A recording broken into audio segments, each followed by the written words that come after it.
ونصلي ونسلم على رسوله الكريم اما بعد فاعوذ بالله من الشيطان الرجيم بسم الله الرحمن الرحيم وَإِذْ قَالَ إِبْرَاهِيمُ رَبِّ أَرِنِي كَيْفَ تُحْيِي الْمَوْتَى قَالَ أَوَلَمْ تُؤْمِنْ قَالَ بَلَى وَلَكِنْ لِيَطْمَئِنَّ قَلْبِي قال فخذ أربعة من الطير فصرهن إليك ثم اجعل على كل جبل منهن جزءا ثم ادعوهن يأتينك سعيا واعلم أن الله عزيز حكيم۔ بابا سے بلند درود پاک، الصلاۃ والسلام علیکہ سیدی یا رسول اللہ، الصلاۃ والسلام علیکہ سیدی یا حبیب اللہ، الصلاۃ والسلام علیکہ سیدی یا نبی اللہ وعلی آلہ وصحبہ سیدی یا محبوب اللہ۔ تنم فرسود جاں پاراز ہجراں یا رسول اللہ، دلم کا یہ مردہ آواراز اسیاں یا رسول اللہ۔ ذکر دا خیش حیرانم سیاہ شد روز اسیانم، پشیمانم پشیمانم پشیمان یا رسول اللہ۔ چون بازوے شفاعت را کشائی بر گنہگاراں، مکن محروم جامی را در آجا یا رسول اللہ۔ چون سوے من گزر آری من مسکین ناداری، فدائے نقش نالینت کنم جاں یا رسول اللہ، فدائے نقش نالینت کنم جاں یا رسول اللہ، فدائے نقش نالینت کنم جاں یا رسول اللہ۔ گنہگارم سیاہکارم شفاعت یا رسول اللہ، خراب و خستہ و خارم شفاعت یا رسول اللہ۔ تو غنی از ہر دو عالم من فقیر، روز محشر عذر ہائے من پذیر۔ گر تمی بینی حسابم ناگزیر، از نگاہ مصطفیٰ پنہاں بگیر۔ میری زندگی کا مقصد تیرے دین کی سرفرازی، میں اسی لیے مسلمان، میں اسی لیے نمازی۔ عزیز سامعین محترم، عید الاضحیٰ کی آمد ہے، تو اسی حوالے سے حضرت ابراہیم علیہ السلام کی سیرت اور اخلاقیات آپ کے سامنے عرض کروں گا۔ اللہ تبارک و تعالیٰ کی بارگاہ میں دعا ہے، اللہ تعالیٰ سن سنا کے عمل کر کے آگے پہنچانے کی توفیق عطا فرمائے۔ عزیز سامعین محترم، حضرت ابراہیم علیہ السلام کے حوالے سے قرآن پاک میں ایک واقعہ کا ذکر ہے کہ آپ نے اللہ تعالیٰ کی بارگاہ میں عرض کی کہ یا اللہ تو مردوں کو زندہ کیسے کرتا ہے؟ تو اللہ تبارک و تعالیٰ نے پھر پوچھا کہ ابراہیم کیا تمہیں یقین نہیں ہے؟ عرض کیا مالک مجھے یقین ہے کہ تو مردوں کو زندہ کرتا ہے، لیکن میں اطمینان قلب کے لیے یہ دیکھنا چاہتا ہوں۔ تو اللہ تبارک و تعالیٰ نے فرمایا کہ 4 علیحدہ علیحدہ پرندے پکڑو اور پھر ان کو اپنے ساتھ مانوس کر لو۔ مانوس کرنے کے مطلب جب ان کو تمہارے ساتھ محبت ہو جائے، یا آپ بکرا چھترا چند دن پہلے لے آئیں تو وہ آپ کے ساتھ مانوس ہوگا کہ آپ رسی اتار بھی دیں گے، دور سے اس کو اشارہ کریں گے، دوڑ کے آپ کے پاس آئے گا۔ اس کو کہتے ہیں مانوس ہونا۔ تو جب وہ مانوس ہو جائیں پھر فرمایا کہ ان کے جو گردنیں اتار کے اپنے پاس رکھ لو، باقی جسم کی بوٹیاں بوٹیاں کر کے ان کو مکس کرو، علیحدہ علیحدہ 4 پہاڑوں پہ رکھ دو۔ حضرت ابراہیم علیہ السلام نے ایسے کیا، پھر فرمایا ہر ایک کو آواز دو، تو وہ چاروں آپ کی طرف دوڑتے ہوئے آئے اور بغیر گردنوں کے دوڑتے ہوئے آئے اور آ کے اپنی گردنوں کے ساتھ جسم ان کے جڑے اور کھیلنا شروع کر دیا۔ اس واقعے کو سورہ بقرہ کے اندر اللہ تعالیٰ نے ارشاد فرمایا ہے۔ میں قرآن پاک کے لفظوں کی تشریح کرنے سے پہلے اور ان 4 پرندوں کے بارے میں بتانے سے پہلے اس کی جو ریزن اور سبب ہے اس کے بارے میں مفسرین نے 2 واقعے لکھے ہیں کہ وجہ کیا بنی۔ پہلی وجہ یہ تھی کہ ایک مرتبہ آپ نے دیکھا کہ سمندر کے کنارے کسی بندے کا جسم پڑا ہوا ہے مردہ۔ تو اس طرح جب پانی آتا ہے، لہر اس کی آتی ہے، تو اس جسم کو مچھلیاں کھانا شروع کر دیتی ہیں۔ جیسے وہ لہر پیچھے جاتی ہے تو جو جنگل کے درندے ہیں وہ اس کو کھانا شروع کر دیتے ہیں۔ جب جنگل کے درندے واپس جاتے ہیں تو آسمان سے پرندے آ کے اس کو کھانا شروع کر دیتے ہیں۔ اب ظاہر ہے کہ اس ایک بندے کی جو باڈی ہے وہ مچھلیوں کے پیٹ میں بھی ہے، درندوں کے پیٹ میں بھی ہے اور پرندوں کے پیٹ میں بھی ہے، 3 جگہ اس کی باڈی بکھری ہوئی ہے۔ تو اللہ تبارک و تعالیٰ اس کو کیسے اکٹھا کرے گا؟ حضرت ابراہیم علیہ السلام کے دل میں یہ خواہش پیدا ہوئی، دیکھنا چاہتے تھے کہ یہ کیسے اکٹھے ہو گئے۔ ایک واقعہ یہ ذکر کیا۔ دوسرا اس کا سبب یہ ذکر کیا ہے مفسرین نے کہ جب نمرود کے دربار میں حضرت ابراہیم علیہ السلام کے ساتھ اس کا مناظرہ ہو رہا تھا تو آپ نے یہ فرمایا کہ ربی الذی یحیی و یمیت، میرا رب وہ ہے جو زندہ بھی کرتا ہے اور موت بھی دیتا ہے۔ تو نمرود نے کہا یہ کام تو میں بھی کر سکتا ہوں۔ اس نے 2 بندے بلائے، ایک کے اوپر سزائے موت تھی اور ایک کے اوپر سزائے موت نہیں تھی۔ جس کے اوپر سزائے موت تھی اس کو چھوڑ دیتا ہے، جس کے اوپر سزائے موت نہیں تھی اس کو وہ پھانسی چڑھا دیتا ہے۔ کہتا ہے دیکھو جس پہ موت واجب تھی میں نے اس کو چھوڑ دیا، میں نے اس کو زندہ کر دیا، اور جو مرنے والا نہیں تھا میں نے اس کو موت دے دی، میں زندہ بھی کرتا ہوں مارتا بھی ہوں۔ تو حضرت حضرت ابراہیم علیہ السلام نے جب فرمایا کہ یہ تو کام میرا رب کرتا ہے تو اس نے کہا کیا آپ نے دیکھا ہے کہ مردوں کو کیسے زندہ کرتا ہے؟ تو حضرت ابراہیم علیہ السلام مفسرین کہتے ہیں اس کے جواب میں خاموش رہے۔ آپ نے دوسری دلیل آگے شروع کر دی کہ میرا رب وہ ہے جو مشرق سے سورج نکال کے مغرب میں اس کو غروب کرتا ہے۔ تو اس کی ایک وجہ یہ بنی کہ آپ نے اللہ تعالیٰ کی بارگاہ میں عرض کی کہ مالک 4 یعنی کہ میں دیکھنا چاہتا ہوں مردوں کو زندہ کیسے کرتا ہے۔ اب میں وہ الفاظ آپ کے سامنے عرض کرتا ہوں۔ وَإِذْ قَالَ إِبْرَاهِيمُ، حضرت ابراہیم علیہ السلام نے کہا ربی آرینی کیف تحیی الموت، مالک اے میرے رب مجھے دکھا کہ تو مردوں کو کیسے زندہ کرتا ہے۔ قال اولم تؤمن، اللہ تعالیٰ نے فرمایا کیا تمہیں یقین نہیں؟ قال بلا، کیوں نہیں مالک یقین ہے، ولکن لیطمئن قلبی، لیکن میں چاہتا ہوں کہ میرے دل کو اطمینان حاصل ہو جائے۔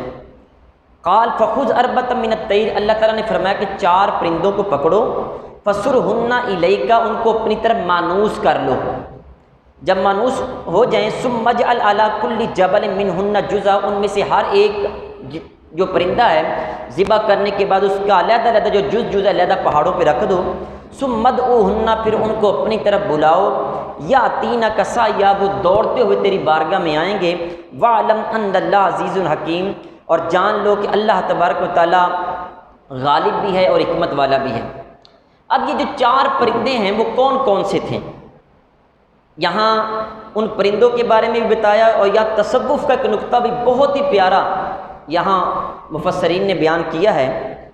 4 پرندوں کے بارے میں مختلف روایات ہیں، لیکن جو آپ کے سامنے عرض کرتا ہوں وہ یہ، نمبر 1 تھا مرغ، اس کو آپ نے اپنے ہاں پالا، نمبر 2 کبوتر، نمبر 3 گدھ، اور نمبر 4 مور۔ ان 4 کو آپ نے اپنے پاس پالا، پالنے کے بعد ان کو جب مانوس ہو گئے پھر ان کو ذبح کیا، گردنیں اپنے پاس رکھ لیں، علیحدہ علیحدہ پہاڑوں پہ رکھ دیا، ان کی بوٹیاں مکس کر کے، پھر بلایا تو آٹومیٹیکلی وہ نیچے آئیں اور ان کی بوٹیاں آپس میں جڑ کے جسم بنے اور پھر اپنی گردنوں کے ساتھ آ کے جڑ گئے۔ اب یہ جو 4 پرندے ہیں، ان 4 پرندوں کے پیچھے علماء نے تصوف کا ایک نقطہ بیان کیا صوفیانہ۔ یہ 4 پرندے یہی کیوں پکڑے؟ کوئی اور بھی تو کر سکتے تھے، تو اس کے بارے میں بتایا کہ ان میں جو مور ہے اس کو اس لیے پکڑا کیونکہ اس کو اپنی خوبصورتی اور شکل و صورت کے اوپر بڑا گھمنڈ ہے۔ یہ بڑا خوبصورت ہوتا ہے، جب پر پھیلاتا ہے تو بندہ دیکھتا ہی رہ جاتا ہے۔ اس کو تکبر ہے اپنی خوبصورتی کے اوپر، اپنی شکل و صورت کے اوپر۔ تو علماء کہتے ہیں کہ اس پرندے کو ذبح کرنے کا مقصد یہ تھا کہ تم بھی یہ جو خوبصورتی کی وجہ سے تکبر پیدا ہوتا ہے اس کو ذبح کر دو، یہ اللہ کے قرب کا باعث ہے۔ اور یاد رکھنا اللہ تبارک و تعالیٰ چہروں کو دیکھتا ہی نہیں ہے۔ ہم جس چہرے کو سنوارتے ہیں، آج کل یہ جو کاسمیٹکس ہے اس کا کاروبار بڑا عروج کے اوپر ہے، بیرون ملک سے بہت زیادہ اس کے اوپر سٹریس دیا جا رہا ہے، لاکھوں کروڑوں اربوں خربوں میں یہ کام چل رہا ہے۔ گھر میں جتنی مرضی غربت ہو، گھر میں کریم لانا یہ ضروری ہے۔ اپنے چہرے کو سنوارنا ہر مرد و عورت اس کو ترجیح دیتا ہے، لیکن مزے کی یہ بات آپ کو بتاؤں، اللہ چہروں کو دیکھتا ہی نہیں ہے۔ میرے کریم آقا صلی اللہ علیہ وسلم نے فرمایا ان اللہ لا ينظر الی صورکم ولا ان اللہ لا ينظر الی صورکم ولا الی اجسامکم، نہ تو تمہارے چہروں کو دیکھتا ہے، نہ تمہارے جسموں کو دیکھتا ہے، یعنی قد کاٹ کتنا ہے، اس کی وہ باڈی کیسی ہے، اللہ دیکھتا ہی نہیں ہے اس کو، نہ وہ چہرہ دیکھتا ہے نہ وہ جسم دیکھتا ہے، پھر دیکھتا کس چیز کو ہے؟ وَلَٰكِن يَنظُرُ إِلَىٰ قُلُوبِكُمْ، اللہ دیکھتا ہے تو تمہارے دلوں کو دیکھتا ہے۔ یہ دل کیا ہیں؟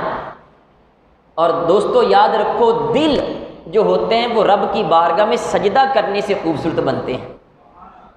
دل تب خوبصورت بنتے ہیں جب ان دلوں کے اوپر لگی ہوئی جیب کے اندر پیسہ حلال کا ہوتا ہے، اسی لیے دلوں کو سنوارنے کی بات کی ہے۔ دل جب ٹوٹتا ہے تو پھر رب ناراض ہو جاتا ہے۔ مسجد ڈھا دے، مندر ڈھا دے جو کچھ ڈھیندا، ایک بندے دا دل نہ ڈاویں، دلاں وچ رب رہندا۔ اور جو خوبصورتی کی وجہ سے ہم جو پیسہ خرچ کرتے ہیں صبح و شام، نوجوان نسل یا تو وہ کریموں کے پیچھے پڑی ہوئی ہے، وہ جن کے اندر جا کے صرف اپنی باڈی کو خوبصورت بنا رہی ہے۔ اور بھائی رب تو نہ چہرہ دیکھتا ہے نہ جسم دیکھتا ہے تو دل دیکھتا ہے، جس کو ہم نے کبھی سنوارنے کی کوشش نہیں کی ہے۔ تو مور کو ذبح کرنے کا مقصد صوفیہ کہتے ہیں یہ ہے کہ اپنے اندر جو خوبصورتی کی وجہ سے جو تکبر پیدا ہوتا ہے، اس تکبر کے پرندے کو ذبح کر دیا جائے، پھر رب کا قرب ملتا ہے۔ دوسرا، مرغ کو ذبح اس لیے کیا کہ مرغ کے اندر شہوت بہت زیادہ ہوتی ہے، شہوت کی کثرت ہے۔ ہاں، رب کا قرب پانا چاہتے ہو تو شہوت کے پرندے کو ذبح کر دو۔ میرے کریم آقا صلی اللہ علیہ وسلم فرماتے ہیں کہ جس کو شہوت تنگ کرتی ہے وہ روزہ رکھنا شروع کر دے۔ روزہ اس کا بہترین توڑ ہے شہوت کا۔ آپ روزہ رکھیں یا اللہ تعالیٰ نے توفیق دی ہے پھر نکاح کریں، لیکن ہمارے دور میں وہ زنا عام ہو چکا ہے، آسان ہو چکا ہے، نکاح مشکل ہو چکا ہے۔ بہرحال اس ٹاپک پہ کبھی گفتگو کریں گے۔ تو مرغ کو ذبح کر کے اپنی شہوت کے پرندے کو ذبح کر ڈالو، تمہیں رب کا قرب مل جائے گا۔ اور تیسرا، گدھ جو ہے اس کے اندر ہرس اور لالچ بہت زیادہ ہوتا ہے، تو اپنی ہرس اور لالچ کا جو پرندہ ہے اس کو بھی ذبح کر دو، تمہیں رب کا قرب مل جائے گا۔ ہرس اور لالچ نہ کیا کرو، یہ انسان کو رب سے دور کر دیتی ہے۔ اور چوتھا، کبوتر کو ذبح اس لیے کیا کہ اس کو بھی اپنی بلند پروازی کے اوپر بڑا تکبر اور نخوت اور غرور ہوتا ہے۔ یہ بھی کہتے ہیں میں بہت اونچا چلا گیا۔ آج ہمارے ہاں جس کے پاس عہدہ آ جائے، شہرت آ جائے، حسن جوانی آ جائے، اس کی آنکھیں بدل جاتی ہیں، وہ ہواؤں میں اڑنا شروع کر دیتا ہے۔ تو یہ جو پرندہ ہے کبوتر، اس کی بلند پروازی کے اوپر اس کو غرور و تکبر ہوتا ہے، تو غرور و تکبر کے پرندے کے اوپر چھری پھیر ڈالو، تمہیں رب کا قرب مل جائے گا۔ حضرت ابراہیم علیہ السلام نے ان چاروں کو ذبح کر کے ہمیں یہ اشارہ دیا ہے کہ یہ جو چار برائیاں تمہارے اندر ہیں ان کو ختم کرنے کی کوشش کرو، تمہارا دل یقیناً مطمئن ہو جائے گا۔ پھر عزیز سامعین محترم، حضرت ابراہیم علیہ السلام چونکہ خلیل اللہ تھے، اور جو خلیل ہے اس کا ترجمہ پنجابی میں بنتا ہے وہ گوڑا دوست، متر، اللہ کے یہ دوست تھے، خلیل اللہ تھے، اللہ کے دوست ہیں۔ تو جو دوست ہوتا ہے آپ کو پتہ ہے وہ دوستی امتحان لیتی ہے۔ تو حضرت ابراہیم علیہ السلام اللہ تعالیٰ نے بہت نوازا تھا آپ کو، 5000 کے قریب آپ کی بکریاں تھیں، غلام علیحدہ تھے۔ تو ایک مرتبہ فرشتوں نے اپنے اندر یہ مکالمہ کیا، کہا کہ دیکھو یہ تو خلیل اللہ ہیں، اللہ کے دوست ہیں، اور اتنا زیادہ مال ان کے پاس، 5000 بکریاں ہیں۔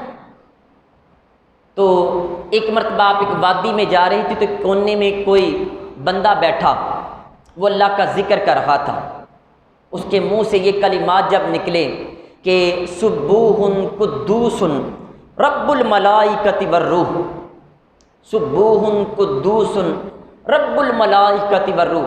حضرت ابراہیم علیہ السلام کے کان میں جیسے ہی یہ الفاظ پڑھے رب کی تعریف کر رہا ہے، چونکہ خلیل اللہ تھے، جب اپنے یار کا تذکرہ سنا تو آپ مست ہو گئے، دیوانہ وار اس کے قریب چلے گئے۔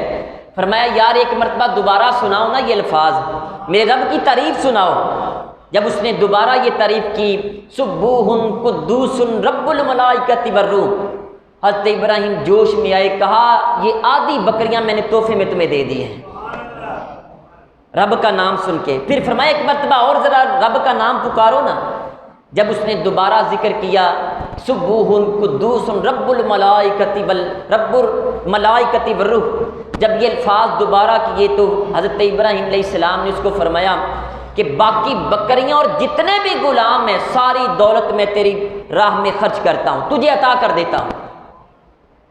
جب آپ نے ساری دولت دے دی، خلیل اللہ تھے، فرشتوں نے یہ کہا اتنا مال و دولت، تو اپنے مالک کی تعریف سن کے، خلیل کی یار کی تعریف سن کے سب کچھ اس کو لٹا دیا۔ اس نے کہا کہ حضرت مجھے آپ کی دولت کی ضرورت نہیں، میں تو فرشتہ ہوں جو انسانی شکل میں آیا ہوں، آپ کی آزمائش کے لیے آیا تھا۔ فرشتوں نے دیکھنا چاہا کہ مالک کا خلیل ہو کے کیا دولت کو پسند کرتا ہے یا رب کے نام کو پسند کرتا ہے، تو اب واقعی اللہ کے خلیل ہیں، خلیل ہونے کا حق ادا کر دیا۔ پھر اس کے آگے چلیں، خلیل بننے کی وجہ کیا ہے؟ خلیل کہتے ہیں دوست۔ اگر آپ بھی اللہ کے دوست بننا چاہتے ہیں تو آؤ میں آپ کے سامنے عرض کرتا ہوں۔ حضرت ابو ہریرہ رضی اللہ تعالیٰ عنہ سے مروی ہے، کریم آقا صلی اللہ علیہ وسلم نے حضرت عمر فاروق اعظم رضی اللہ تعالیٰ عنہ سے فرمایا، یا عمر حل تدری لم اتخذ اللہ ابراہیم خلیلا، اے عمر تمہیں پتہ ہے کہ اللہ تعالیٰ نے ابراہیم علیہ السلام کو اپنا یار بیلی دوست کیوں بنایا ہے؟ خلیل اللہ ہیں، اللہ کے دوست کیسے بنے؟ اے فاروق اعظم تمہیں پتہ ہے؟ تو حضرت عمر فاروق اعظم رضی اللہ تعالیٰ عنہ سے آپ نے بیان فرمایا کہ حبت الیہ جبریل، کہ جبریل علیہ السلام ایک مرتبہ ابراہیم علیہ السلام کے پاس آئے، فقال، اور کہا یا ایھا الخلیل حل تدری بمستوجبت الخلۃ، فقال ما ادری یا جبریل، قال لانک تؤتی ولا تاخذ، کہ حضرت جبریل علیہ السلام حضرت ابراہیم کے پاس آئے اور آ کے پوچھنے لگے کہ اے ابراہیم آپ کو پتہ ہے کہ اللہ تبارک و تعالیٰ نے یہ دوستی کا حق تمہیں کیوں دیا ہے، اپنا خلیل اور دوست تمہیں کیوں بنایا ہے؟ تو حضرت ابراہیم علیہ السلام آگے سے کہنے لگے نہیں مجھے نہیں پتا کہ اللہ نے مجھے خلیل اللہ کیوں بنایا ہے۔ تو جبریل علیہ السلام نے دو وجہ بیان کی کہ اس وجہ سے اللہ تعالیٰ نے آپ کو اپنا خلیل اور دوست بنایا ہے۔ وہ دو وجہ کون سی؟ فرمایا لِأَنَّكَ تُؤْتِي وَلَا تَأْخُذُ، اے ابراہیم دیکھا گیا ہے کہ تو ہمیشہ لوگوں کو عطا ہی کرتا رہتا ہے، کسی سے کچھ مانگتا نہیں ہے، تو صرف دیتا ہے، لیتا کچھ نہیں ہے، صرف دیتا ہے۔ ہم دیکھیں اگر آپ بھی خلیل بننا چاہتے ہیں کبھی یہ صفت تو پیدا کر کے دیکھیں۔ ہم تو کنجوس بن گئے، ہم اپنی دولت کے اوپر سانپ بن کے بیٹھ گئے، ہم کہتے کہ ساری زندگی ہم نے کمانا ہے، رب کی راہ میں خرچ نہیں کرنا۔ رب کا خلیل بننا چاہتے ہو اس ادا کو اپناؤ، ادائے خلیل اپنانے کی کوشش کرو، رب تمہیں بھی اپنا خلیل بنا لے گا۔ رب کا قرب چاہتے ہو تو دینے کی کوشش کرو۔ میرے کریم آقا صلی اللہ علیہ وسلم نے فرمایا الید العلیٰ خیر من الید السفلیٰ، اوپر والا ہاتھ نیچے والے ہاتھ سے بہتر ہے۔ اب یہاں یہ نہیں فرمایا کہ اوپر والا ہاتھ نمازی کا ہوگا دینے والا ہوگا تب بہتر ہے، روزے دار کا ہوگا دینے والا ہوگا تب بہتر ہے، حاجی کا ہوگا دینے والا ہوگا تب بہتر ہے، نہیں، مطلق فرمایا جو دینے والا ہے وہ نیچے والے لینے والے ہاتھ سے بہتر ہے۔ کبھی دینے والا ہاتھ کر کے تو دیکھے نا۔ میرے کریم آقا صلی اللہ علیہ وسلم حضرت اماں عائشہ صدیقہ رضی اللہ تعالیٰ عنہ نے ایک مرتبہ ایک بکری ذبح کی، تو بکری ویسے ہی اللہ کی راہ میں صدقہ کرنے کے لیے وہ آپ نے بکری ساری تقسیم کر دی، تو حضور صلی اللہ علیہ وآلہ وسلم گھر میں تشریف لائے، فرمایا ماں باقی منہا، اے عائشہ کیا کوئی چیز باقی بھی بچی ہے بکری میں سے کہ ساری لوگوں میں تقسیم کر دی؟ تو حضرت اماں عائشہ صدیقہ رضی اللہ تعالیٰ عنہ عرض کرنے لگی قالت ماں بقی منہا الا قطفها، حضور صرف ایک بازو بچا ہے، باقی ساری بکری اللہ کے راہ میں میں نے صدقہ کر دی ہے۔ تو حضور صلی اللہ علیہ وآلہ وسلم نے فرمایا کہ اے عائشہ باقیہ کلھا غیر کاتفیا، اے عائشہ سوائے بازو کے باقی ساری بکری بچ گئی ہے۔ تم کہتی ہو صرف ایک بازو بچا ہے، میں کہتا ہوں سوائے بازو کے باقی ساری بکری بچ گئی، صرف ایک بازو رہ گیا ہے۔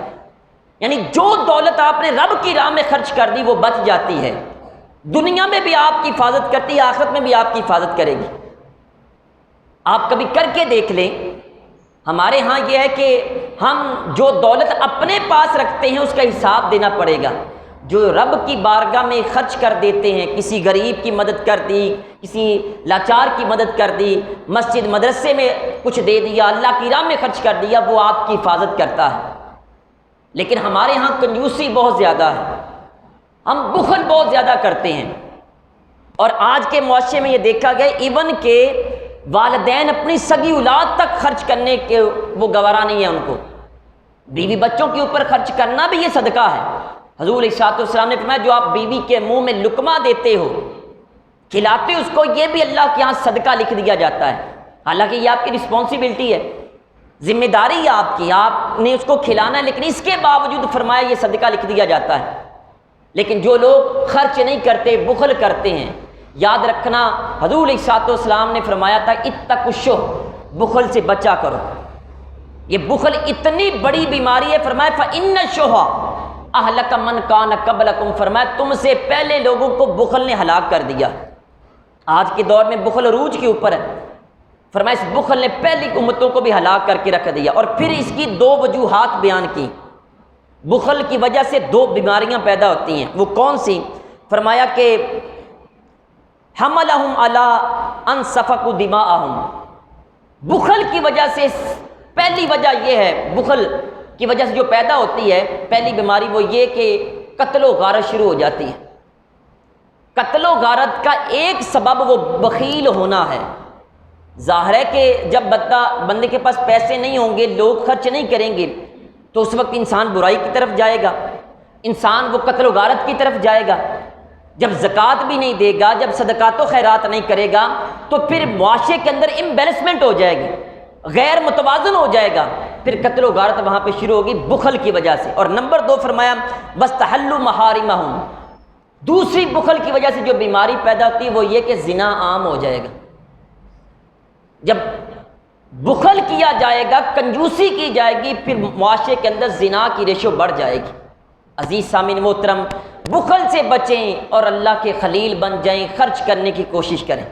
دوسری وجہ جو خلیل بننے کی حدیث میں آتی ہے وہ یہ ہے، جو کہ حضرت وہب بن منبہ رضی اللہ تعالیٰ سے مروی ہے، وہ کہتے ہیں کہ میں نے بعض کتابوں میں آسمانی میں یہ پڑھا کہ حضرت ابراہیم علیہ السلام سے یہ فرمایا گیا کہ اے ابراہیم کیا آپ جانتے ہو کہ اللہ نے آپ کو خلیل کیوں بنایا، اپنا دوست کیوں بنایا؟ تو آپ نے کہا جی نہیں اے میرے رب، مجھے نہیں پتا کہ مجھے تو نے اپنا خلیل کیوں بنایا۔ فرمایا کہ اس کی وجہ یہ ہے لِذُلِّ مَقَامِكَ بَيْنَ يَدَيَّ فِي الصَّلَاةِ، کہ ابراہیم جب تو نماز ادا کرتا ہے تو بڑے خشوع و خضوع کے ساتھ ادا کرتا ہے، نماز میں بڑی عاجزی کرتا ہے۔ اور روایت میں یہ آتا ہے کہ جب آپ نماز پڑھتے تھے تو آپ کے دل کے اندر اس طرح کی آواز پیدا ہوتی تھی کہ کم از کم 1 یا 2 میل دور بندہ بھی وہ آواز سن لیا کرتا تھا۔ ہماری نمازیں کیسی ہیں؟ یہ آیا وہ گیا، یہ ہماری نماز ہوتی ہے۔ یار جب رب کے ساتھ تعلق قائم کریں تو دنیا سے تعلق توڑ لیا کریں۔ کبھی تکبیر تحریمہ کا مطلب ہے حرام حلال چیزوں کو، کھانا پینا، حقوق زوجیت، ان کو حرام کر کے رب کی بارگاہ میں کھڑے ہو جائیں، پھر رب کے ہو کے رہ جائیں، فل کنسنٹریشن کے ساتھ نماز ادا کریں، اس طرح کریں کہ جس طرح آپ دنیا میں ہیں ہی نہیں ہیں۔ یاد رکھیں اس طرح نماز ادا کیا کریں کہ یہ ہماری آخری نماز ہے، پتہ نہیں اگلی نماز کا وقت ملتا یا نہیں ملتا۔ بڑے نادان لوگ دیکھے ہیں کہ مسجد کے سامنے، گرمیاں ہیں، وہ مغرب عشاء کے وقت اگر لائٹ گئی ہو تو وہ مسجد کے سامنے تھڑے پہ بیٹھ جاتے، چوک میں بیٹھے رہتے ہیں، اور بڑی ڈٹھائی کے ساتھ اگر کوئی بزرگ حضرات گزرتے ہوئے بابا جی کہہ دے بیٹا نماز بھی پڑھ لیا کرو، تو کھسیانی ہنسنی شروع کر دیتے ہیں، جی آ جاتے بابا جی آ جاتے، چلو تسی یاد رکھیں صوفیہ بڑی پیاری بات کرتے ہیں کہ کوئی بندہ یہ کہتا ہے نا میں نماز پڑھنے نہیں گیا، وہ کہتے ہیں تمہاری کیا جرت، تم نماز پڑھنے نہیں گئے؟ کبھی یہ غور کیا کرو کہ تم سے کون سی غلطی یا گناہ ہوا ہے کہ رب نے تیری پیشانی کو اپنی بارگاہ میں وہ لگانے کے لیے پسند ہی نہیں کیا ہے۔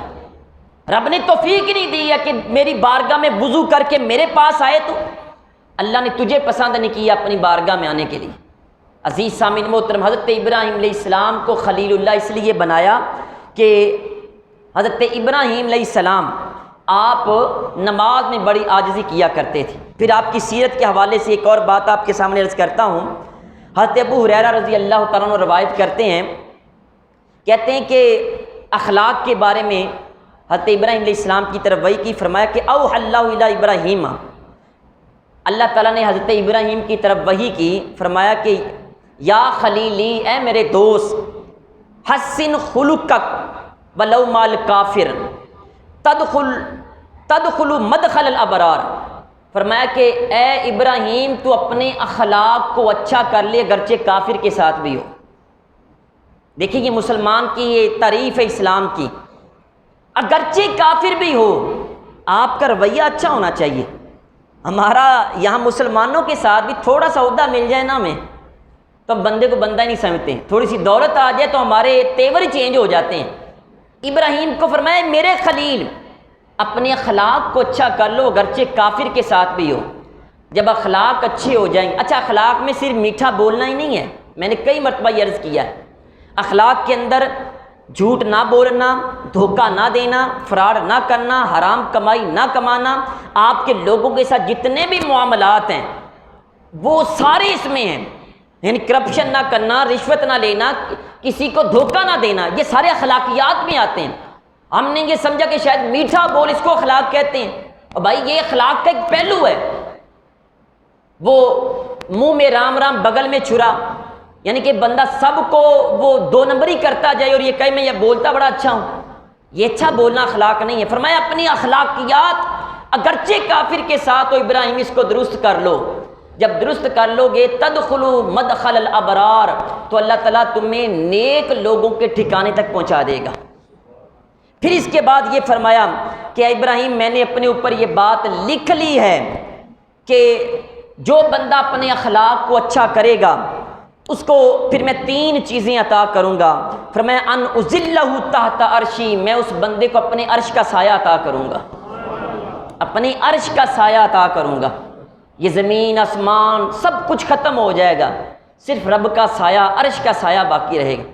جس کے اخلاق اچھے ہوں گے فرمایا اس کو اپنے عرش کا سایہ عطا کروں گا۔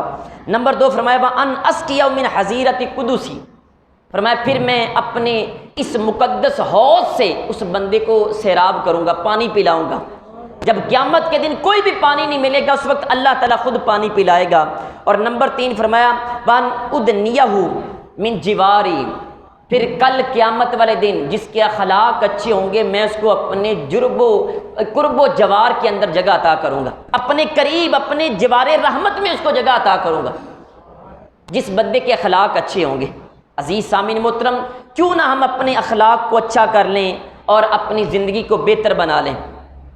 ایک مرتبہ حضرت ابراہیم علیہ السلام آپ نے دیکھا کہ کچھ لوگ نا کہ میت کے پاس، مردہ بندہ تو اس کے پاس رو رہے تھے، تو حضرت ابراہیم علیہ السلام جب اس کے پاس آئے تو جو لوگ ساتھ بیٹھے تھے ان کو فرمانے لگے یار تم اس بندے کے اوپر رو رہے ہو، حالانکہ تمہیں تو اپنی ذاتوں پہ رونا چاہیے، تم بندے کے اوپر رو رہے ہو، تمہیں تو اپنی ذات کے اوپر رونا چاہیے۔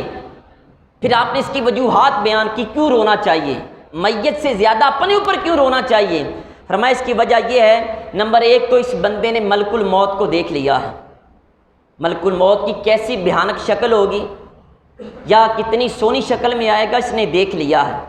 نمبر 2 اس بندے نے موت کا ذائقہ بھی چکھ لیا ہے، اور نمبر 3 اس بندے نے یہ بھی دیکھ لیا اس کا خاتمہ برا ہوا یا اچھا ہوا ہے۔ یہ تینوں چیزیں تمہارے پاس نہیں ہیں، نہ تو تم نے ملک الموت کو دیکھا ہے ابھی تک، اور نہ ہی تم نے موت کا مزہ چکھا ہے، اور نہ ہی تمہیں یہ پتہ ہے تمہارا انجام اچھا ہوگا یا برا ہوگا، اس چیز کے بارے میں کسی کو پتہ نہیں۔ عزیز سامعین محترم، اپنی زندگی کو بہتر بنانا چاہتے تو اپنے اوپر رویا کرو کہ ہمیں اچھا خاتمہ نصیب ہو جائے۔ ہر بندے کی یہاں پیشانی پہ شقی یا سعید لکھا ہوا ہے کہ یہ بدبخت ہے یا خوش بخت ہے، یہ حالت ایمان میں مرے گا یا حالت کفر میں مرے گا۔ دعائیں کرتے رہا کرو۔ یہی انبیاء علیہ السلام اور بزرگان دین کی زندگی سے ہمیں سبق ملتا ہے کہ اس دنیا میں ہم نے کامیاب کیسے ہونا ہے۔ اللہ تعالیٰ کی بارگاہ میں دعا ہے جو کچھ پڑھا سنا اس پر عمل کر کے آگے پہنچانے کی توفیق عطا فرمائے۔ وما علیہ الا البلاغ المبین۔